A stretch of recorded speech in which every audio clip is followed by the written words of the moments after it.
Antisipasi penularan corona, penerapan sistem ganjil genap di pasar diberlakukan. Pembukaan sekolah di zona hijau dilakukan bertahap. Aksi gemas bayi 1 tahun jago masak.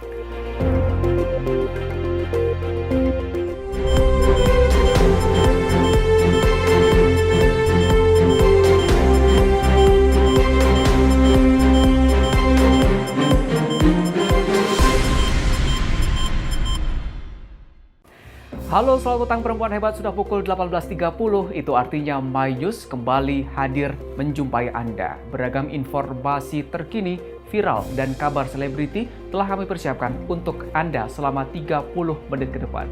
Saya, Agung Karsena, menemani Anda di My News hari ini.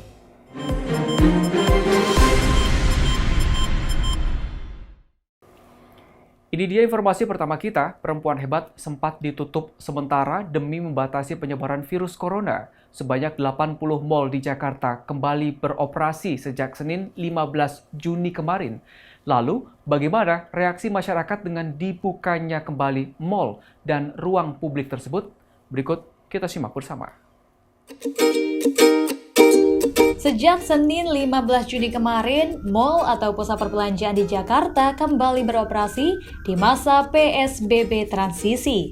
Bahkan sebelumnya beberapa lokasi wisata di bawah naungan Pemprov DKI Jakarta seperti museum, serta fasilitas olahraga outdoor, kecuali kolam renang, juga sudah dibuka. Namun, apakah kebijakan ini serta-merta membuat warga ibu kota semangat untuk beranjak dari rumah?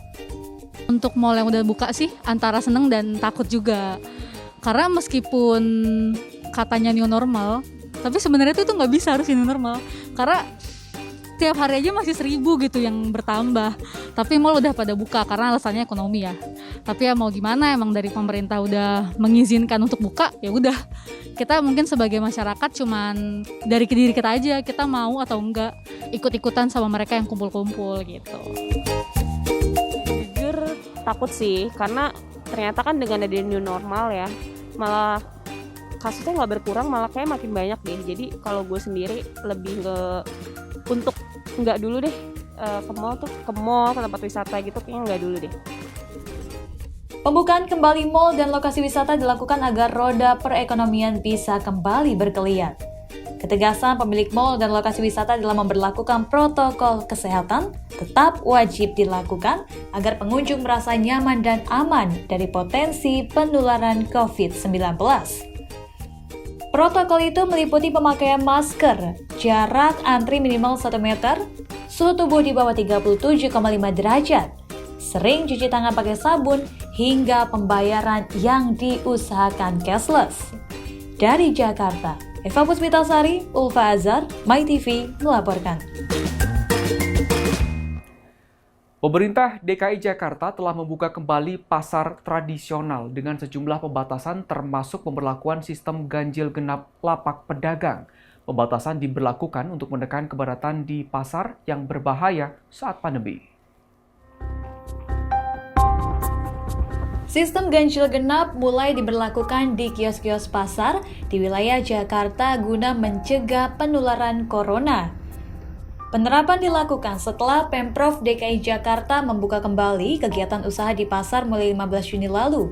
Namun kali ini dengan kapasitas pasar dan pusat belanja sebesar 50%. Ada skema ganjil genap yang diterapkan di toko-toko yang ada.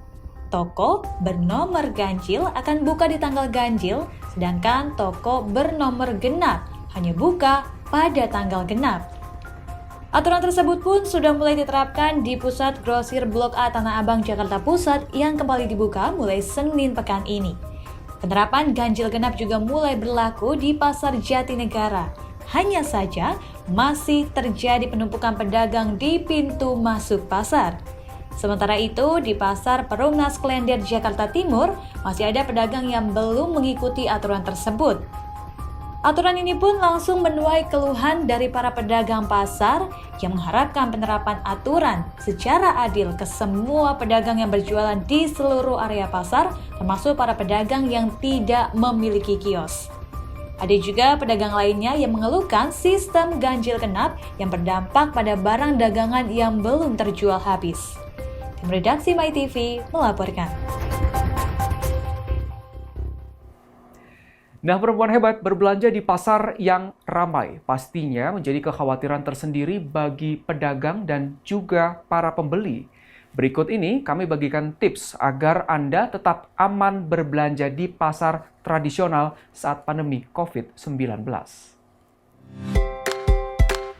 Berbelanja kebutuhan harian di pasar merupakan hal yang hampir tidak dapat terelakkan. Namun ada sejumlah hal yang harus dipastikan masyarakat yang ingin tetap berbelanja secara aman di pasar tradisional. Salah satunya wajib menggunakan masker atau face shield selama beraktivitas di pasar.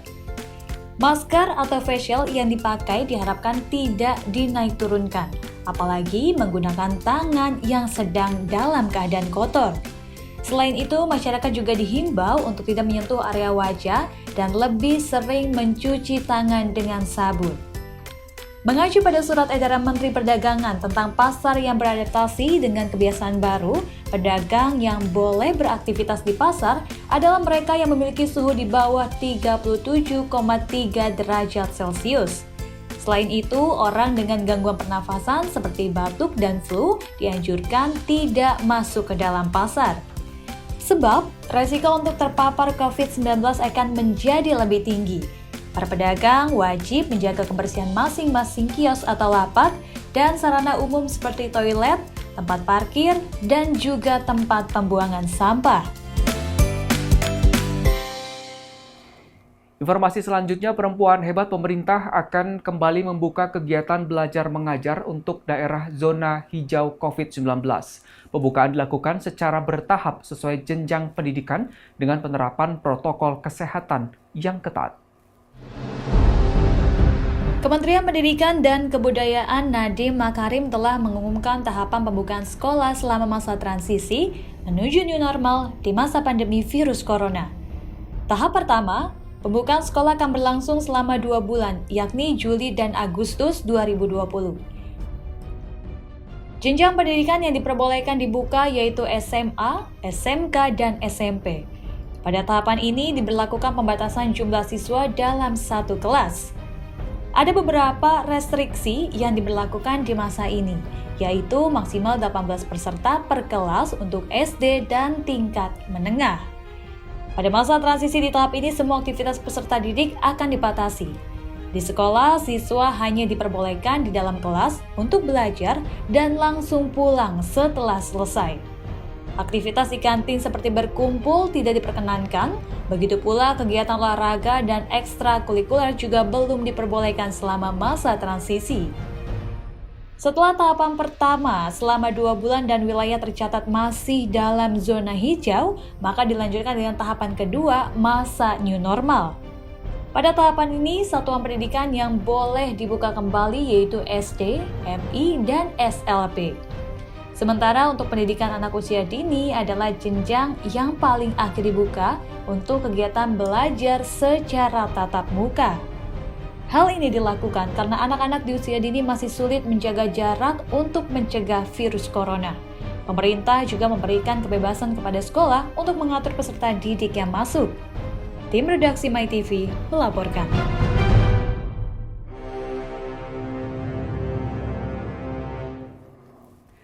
Perempuan hebat My News akan kembali dengan tanggapan Sri Kandi Senayan soal mal di Jakarta yang kembali dibuka pekan ini. Tetaplah bersama kami.